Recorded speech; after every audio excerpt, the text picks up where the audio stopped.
Hey everybody, welcome back to the Real Estate Machine Show. I am your host, Chris Matan. Thrilled to be with you today. Today is Real Estate Friday.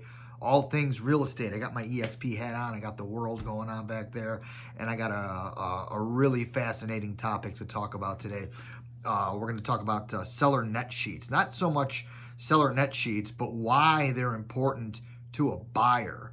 You know, if you've been through a real estate transaction and you're a seller, one of the things that your broker might do for you, or you may even do a little bit in your head, is you want to know how much money you're going to walk away from the closing table with, right?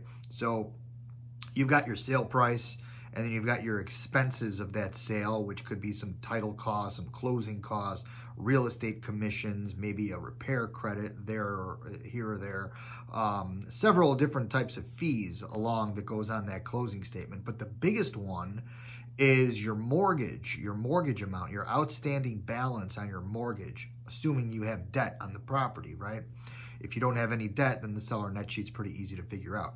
But anyway, when you do have debt and you do have a mortgage, you got to pay off that mortgage. So that's normally the biggest number. So, just kind of run through a quick example. If you sell your property for $200,000, you got a $10,000 commission. Let's say you have another $10,000 in closing costs and property tax escrows and whatnot. So that brings that 200 down to 180, right? And then let's say you've got a $150,000 mortgage balance that you got to pay off. You take that away. Now that leaves you with about $30,000, right? Very easy. The trick, though, is you got to know what that mortgage balance is. And most people have an idea. General idea. Maybe they look at their last bank statement, or I should say a loan statement. It'll say what your principal balance is on that. It's going to be a plus or minus here or there, when it comes down to an actual payoff figure.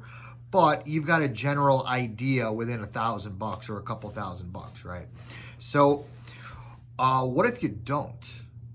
What if you don't and nobody really pays attention? There's a thing going on this year called mortgage forbearance.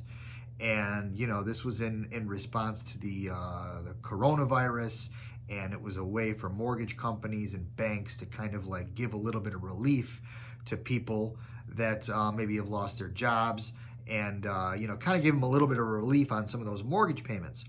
So, there's fine print with everything, right? So I'm going to tell you guys a little story. I've got a couple of clients, wonderful, wonderful people. I sold their house, and we found another house for them. They have the house under contract, and at the start, when we were negotiating the sale, it was determined that the seller was in a little bit of a tight situation. And, their figures, they were like down to the very penny when it comes down to what they would walk away with at closing. And they calculated that based on an assumption of their loan amount, based on another assumption of what their estimated closing costs would be. And that's how they basically determined the bottom line, rock bottom number that they can accept on a deal. So my buyers were willing to, there's a little bit more that goes into the specific story with repairs and inspection and stuff like that. But suffice it to say, my buyers were willing to, they wanted the house. They were willing to, meet that number, what that rock bottom number for the seller, and everything was cool, right? So my sellers, now my clients, my buyers, they sold their house, right? So we still have about 2-3 weeks before closing for this new house, for their buy, right? And we're trying to see maybe we can close early. They're ready. The house is vacant. Let's get on with it, right? So in order to do that, because the seller was so tight on their finances, they actually needed those couple extra paychecks to take him into middle of December so that he could afford to close the sale, right? He could save some of those paychecks. So to close early might have been a little bit of a burden to him. So, but what they did was they went out and they went out to get the final payoff for their loan. And lo and behold, there was an extra $8,000 of fees tacked on to the amount that they had originally figured was the payoff amount. And those fees were related to a couple of late payments, missed payments, tacked on interest, and forbearance payments that they never they took advantage of that whole forbearance thing. So, needless to say, now we've got an issue here. We've got to come up with $8,000. This seller has to come up with $8,000, and he's got no way to do it. He's trying to find this, trying to find that. My buyers, they're in a frenzy. They're willing to participate a little bit. At the end of the day, I think we're going to end up figuring it out and making this deal so that everybody's going to be happy. I think there's going to be a little bit of good karma going on by everybody kind of contributing and coming up with a solution. But the point of the story and the point I'm making is that a seller's net sheet is what they're going to walk away from the closing. And although that may not be the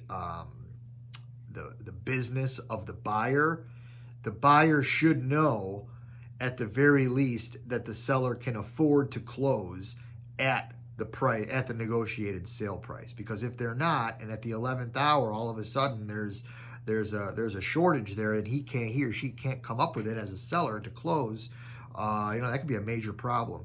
So, it was a little bit of a learning lesson for me, definitely. I've never seen, I've never been a part of something like this before. Every deal I've ever done, there's been enough room there where the seller didn't have to come out of pocket to close. Or if they ever did, they knew it ahead of time, and that was kind of like established. So, and they weren't broke. So if you're broke and you're trying to sell your house, make sure that you can afford to sell your house, right? So anyway, that's my kind of tidbit for the day. I am going to post this over on Facebook. I'm going to get this up on LinkedIn. Obviously, it's going to be on YouTube. Please hit that subscribe button. I would really appreciate it. And anything else that I can do for you guys. Again, this is Friday on the Real Estate Machine Show, which we talk all things real estate. I'll see you guys on Monday for Marriage Machine Mondays. And also, I'm going to throw out something right now. I'm going to add a segment to this show. So there's going to be a third segment to the show. It'll be a pop-in once in a while. Maybe I'll try to do it on a Wednesday, but I'm going to call it the EXP Minute.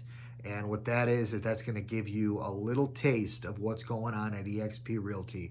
For all you realtors out there, commercial and residential, commercial guys, we just opened up eXp Commercial, separate brokerage, separate entity, national platform. Very, very powerful stuff. You can see it back there. Anyway, have a great weekend, and can't wait to see you guys on Monday for Marriage Machine Mondays. Bye-bye.